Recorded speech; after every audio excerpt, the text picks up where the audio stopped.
Hello and good day. My name is William R. Light, and welcome to my Leadership Portfolio. Today I will be discussing the podcast Is Copyright Getting Tougher? Episode 78 from the Entertainment Law Update podcast website.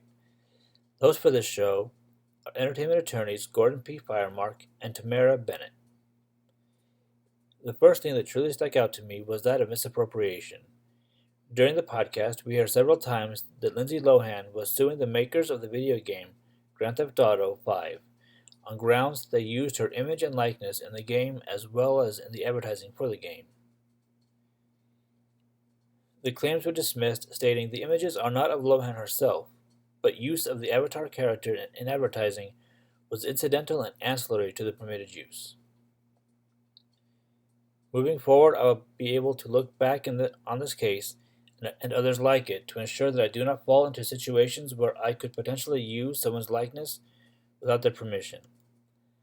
I will be running an event management company where we will have advertising of various sorts, so having the correct paperwork on hand to use someone's likeness will be tantamount to keeping my business out of the courts. The second item that I found particularly interesting was the case of Great Minds versus FedEx Office and Print Services.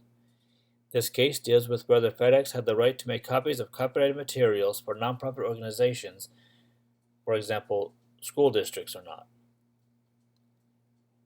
This case was presided over by United States District Judge Dennis R. Hurley and was decided on February 21, 2017. The defendant's FedEx office motion to dismiss the case was granted since they were merely acting as an agent to make the copies for the school districts. A way that I can see that this case will aid me in my business is by having the entertainment lawyer read over the contracts that I will enter into thoroughly and then explain the rights that these contracts give to me in depth so that I do not infringe on the legal rights of anyone I work with. The final concept that stood out to me was a case that dealt with the right to privacy. The case they discussed involved an actress that had sued IMDb because they had divulged her true age. Though the case was long and arduous, the actress eventually lost the fight against IMDb. However, through the podcast, Gordon and Tamara discuss whether a person's age is really and truly public information.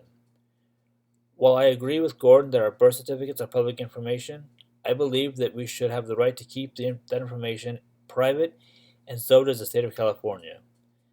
On September 24, 2016, Assembly Bill 1687 was approved, making it mandatory for sites that charge a subscription to take down a person's age if they request it. Right to privacy is one of the things that we need to hold on to very tightly, because once we give that up, our lives are no longer our own.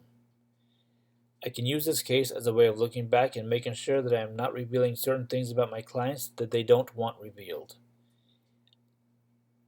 I can also look back at the California bill as inspiration to ensure that I never discriminate against any of my clients based on any reason, be that age, gender, or nationality.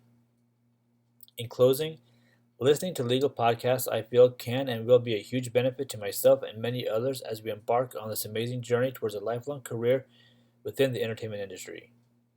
Thank you for your time and for viewing my review of the Entertainment Law Update Podcast number 78, Is Copyright Getting Tougher?